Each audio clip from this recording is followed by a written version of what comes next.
नमस्कार सभी को। आज की इस वीडियो तासिका में हम वेब पत्रकारिता के संदर्भ में जानकारी लेंगे। इससे पहले हमने दूरदर्शन पत्रकारिता, फिल्मी पत्रकारिता, कृषि तथा ग्रामीण पत्रकारिता पर विस्तृत जानकारी प्राप्त की है।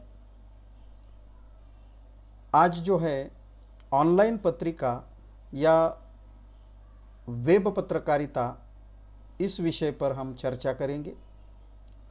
वेब पत्रकारिता को ऑनलाइन पत्रकारिता भी कहा जाता है। वेब पत्रकारिता पत्रकारिता की दुनिया में एक क्रांतिकारी परिवर्तन, क्रांतिकारी बदलाव माना जाता है। इसका कारण यह है कि परंपरागत जो पत्रकारिता के प्रकार थे, जिसमें समाचार पत्र आदि जो प्रकाशित होते थे उसे हम प्रिंट पत्रकारिता कहते थे। टेलीविज़न पत्रकारिता थी, जहां टेलीविज़न या दूरदर्शन या जितने भी न्यूज़ चैनल्स हैं उसके माध्यम से की जाने वाली पत्रकारिता टेलीविज़न पत्रकारिता थी। रेडियो के माध्यम से आज तक जो है कई सारे समाचार प्रसारित किए जाते थे। लेकिन जो इंटरनेट के ज़रिए, इंटरनेट के माध्यम से की जाने वाली जो पत्रकारिता है उसे ऑनलाइन पत्रकारिता या वेब पत्रकारिता कहा जाता है। किसी भी यथार्थ या वास्तविक जगत की घटनाओं को, जो भी हमारे समाज में आसपास जो घटनाएं घटित होती है, उन घटनाओं के तथ्यों को, जो भी सच्चाई है, उस सच्चाई को, समय समय पर घटित घटनाओं को रिपोर्टर या लेखक या संपादकों द्वारा किसी एक खास दृष्टिकोण को ध्यान में रखकर जो वर्णन किया जाता है वह वेब पत्रकारिता कहा जाता है। परंपरागत पत्रकारिता में किसी घटना को अखबार में छापते थे या फिर टेलीविज़न या रेडियो के माध्यम से प्रसारित करते थे। लेकिन वेब पत्रकारिता जो है इन सभी का एक सम्मिलित रूप कहा जाता है। इसमें पारंपरिक जो हमारे समाचार पत्रों में समाचार छपते थे वह भी पद्धति हैं, और दूरदर्शन या रेडियो के जरिए प्रसारण की जो एक पद्धति थी उसका भी प्रयोग इसमें किया जाता है। इसलिए कहा जाता है कि वेब पत्रकारिता उपर्युक्त जो परंपरागत जितने भी पत्रकारिता के प्रकार हैं उनका एक सम्मिलित रूप वेब पत्रकारिता कहा जाता है। वेब पत्रकारिता में वर्ल्ड वाइड वेब पर विश्व के किसी भी कोने में समाचार हम पढ़ सकते हैं। इंटरनेट पर जाकर कहीं भी अगर हम दुनिया के किसी भी कोने में बैठे हैं तो वहाँ पर हमें जो समाचार पढ़ना है, समाचार के संदर्भ में जानकारी प्राप्त करनी है, वह जानकारी हमें मिल सकती है। उस समाचार को हम देख भी सकते हैं और सुन भी सकते हैं। जैसे ही कोई पत्रकार किसी घटना से अवगत होता है, किसी घटना को वह देखता है, उसे उस घटना की सूचना मिलती है, तो वह उस खबर को तुरंत ऑनलाइन कर देता है, तुरंत जो है वह इंटरनेट पर डाल देता है। उसे वह समय समय पर जैसे ही उस घटना के संदर्भ में उसके पास कोई अपडेट प्राप्त होते हैं तो वह उस घटना को, उस समाचार को जो है अपडेट करता रहता है। वेब पत्रकारिता के अंतर्गत कौन कौन सी बातें समाविष्ट हैं? तो वेब पत्रकारिता के अंतर्गत हमें फीचर लेखन मिलता है। विभिन्न विषयों पर लिखे गए जो लेख हैं, आलेख हैं, उसका भी समावेश वेब पत्रकारिता में होता है। और समसामयिक विषयों पर जो आलेख लिखे जाते हैं उसका भी इसमें समावेश होता है। फीचर लेखन क्या है उसके संदर्भ में मैं एक पंक्ति में कहना चाहूँगा कि जो भी प्रासंगिक घटनाएं घटित होती हैं, जो भी उस समय कोई प्रसंग घटित हुआ है, घटना घटित हुई है, तो उस पर मनोरंजनात्मक पद्धति से जो लेख लिखा जाता है उसे फीचर कहा जाता है, फीचर लेखन कहते हैं। इसे हिंदी में अच्छा शब्द है रूपक कहा जाता है इसे। तो रूपक लेखन लेख और समसामयिक विषयों पर लिखे गए जो आलेख है इत्यादि पर वेब पत्रकारिता में जो है लेखन किया जाता है, जिसे पाठक जब चाहे तब अपनी इच्छा के अनुसार जो है और अपना जैसे किसी व्यक्ति को समय मिलता है उस समय के अनुसार वह उसे पढ़ता है, वह जानकारी प्राप्त कर सकता है। उसका जो है यहाँ पर हम वेब पत्रकारिता के अंतर्गत केवल लिखित जो है सामग्री नहीं होती है, तो लिखित सामग्री के साथ साथ हमें वीडियो क्लिपिंग भी देखने के लिए मिलती है और ऑडियो क्लिपिंग भी हमें देखने के लिए मिल सकती है, सुनने के लिए मिल सकती है। वेब पत्रकारिता अपने स्वभाव और विस्तार में अंतर संबंध मूलक होती है। वेब पत्रकारिता में लाइब्रेरी की भी सुविधा जो है उपलब्ध है। अगर कोई शब्द या कोई किसी बात को लेकर वह पाठक या फिर वह दर्शक जो है कुछ देखना चाहता है, कुछ जानना चाहता है, तो उसकी जानकारी भी हमें वेब पत्रकारिता के अंतर्गत उपलब्ध होती है। वेब पत्रकारिता से जुड़ा हुआ कुछ कानूनी जो है संबंध है। वेब पत्रकारिता और कानून का जो है अटूट संबंध है।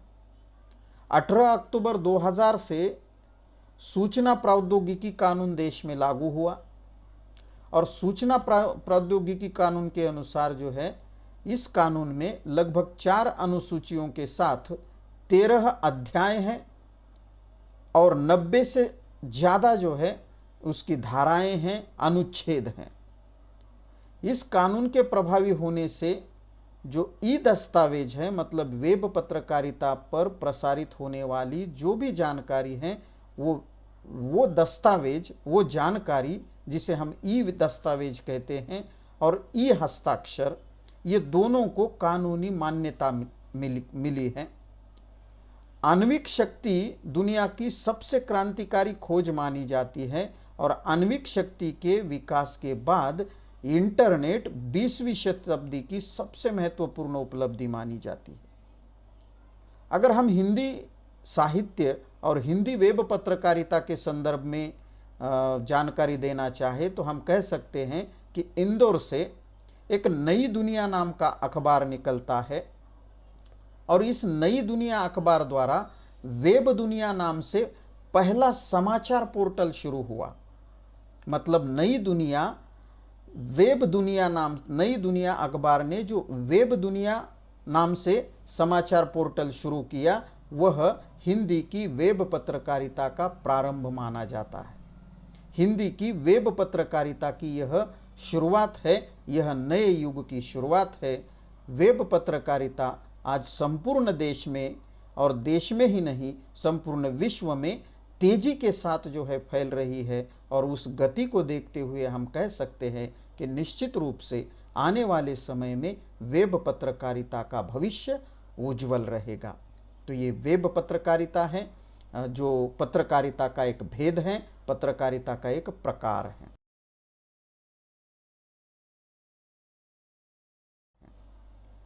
वेब पत्रकारिता के बाद हम पत्रकारिता का दूसरा भेद, दूसरा प्रकार खेल पत्रकारिता पर चर्चा करते हैं। खेल पत्रकारिता क्या है?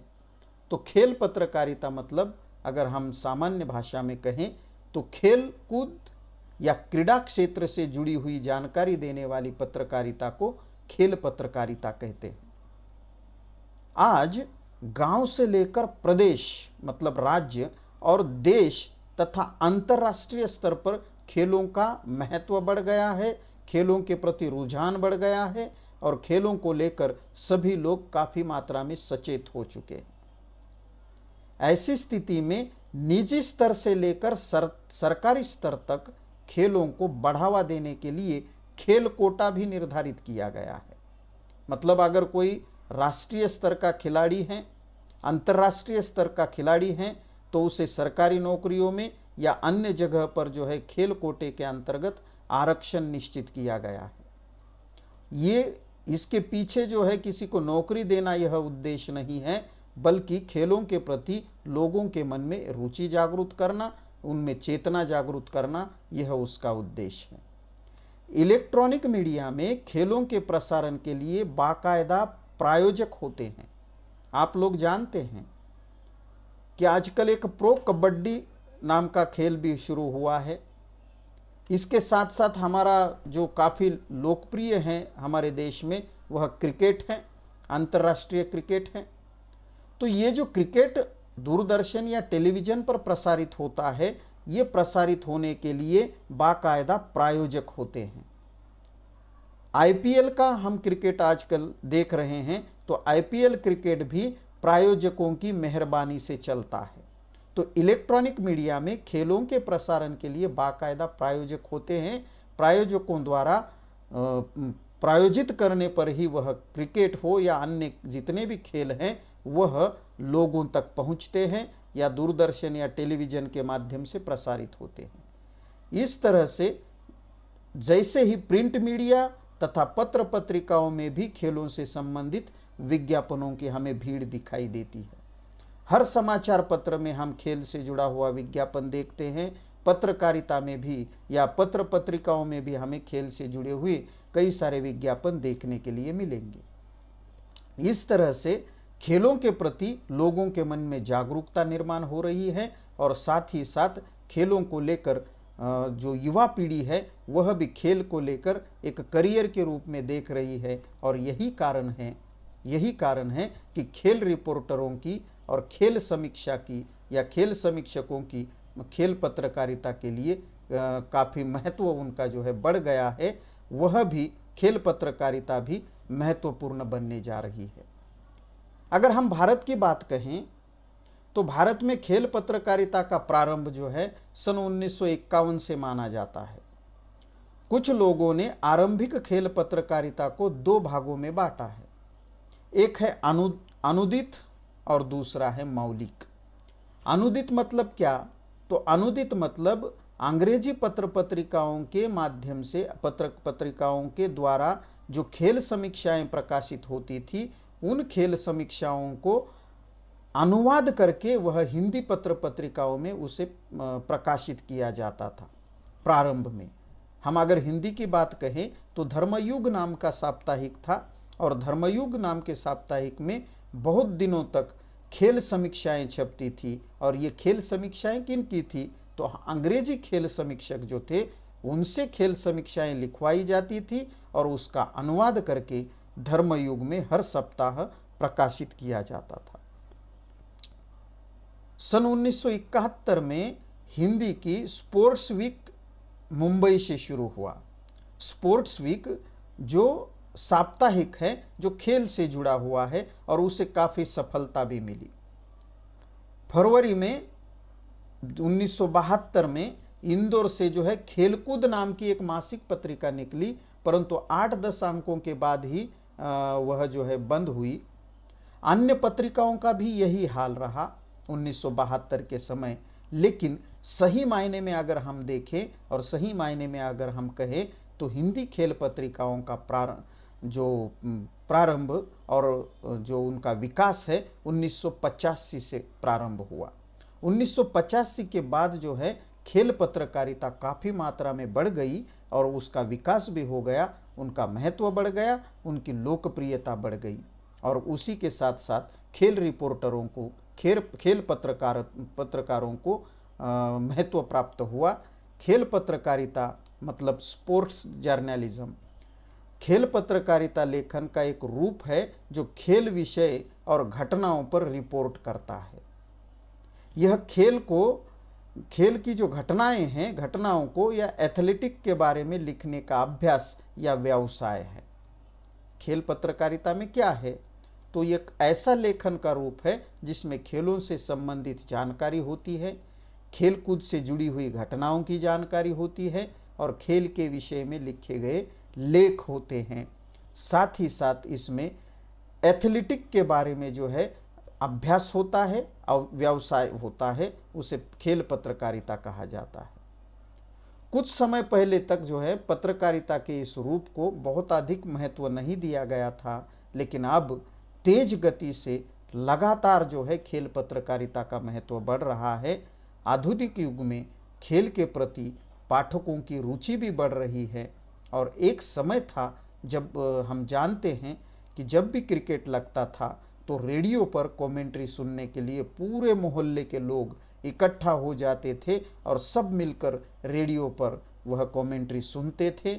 एक तरह का उत्साह वहाँ होता था। आज भी और पहले भी जो है दूरदर्शन पर जब कोई क्रिकेट मैच लगता था तो सभी लोग, मोहल्ले के भी लोग एक जगह पर जमा होते थे और टीवी पर वह मैच देखते थे। इतने पर ही पाठकों की या दर्शकों की जो है रुचि समाप्त नहीं होती थी या उनकी जिज्ञासाएं शांत नहीं होती थी, बल्कि दूसरे दिन जो मैच उन्होंने पूरी तरह से जो है लाइव रूप में सुना है, देखा है, फिर से दूसरे दिन समाचार पत्रों में खेल विशेषज्ञों की राय जानने के लिए, उनकी टिप्पणियां जानने के लिए दूसरे दिन ये खेल प्रेमी लोग समाचार पत्र खरीदते थे और अपनी जिज्ञासाएं शांत करते थे। तो इस दृष्टि से इसी जिज्ञासा वृत्ति को ध्यान में रखकर जो है एक पूरा पृष्ठ या फिर कभी कभी कुछ समाचार पत्रों ने तो 2-2 पृष्ठों तक खेल कूद के लिए निर्धारित किए हैं। अक्सर हम लोग जानते हैं कि किसी भी समाचार पत्र का जो अंतिम पृष्ठ होता है, अंतिम पृष्ठ पर हम देखते हैं कि खेल कूद से जुड़ी हुई या खेल से जुड़ी हुई जानकारी उस पेज पर, उस पृष्ठ पर हमें देखने के लिए मिलती है।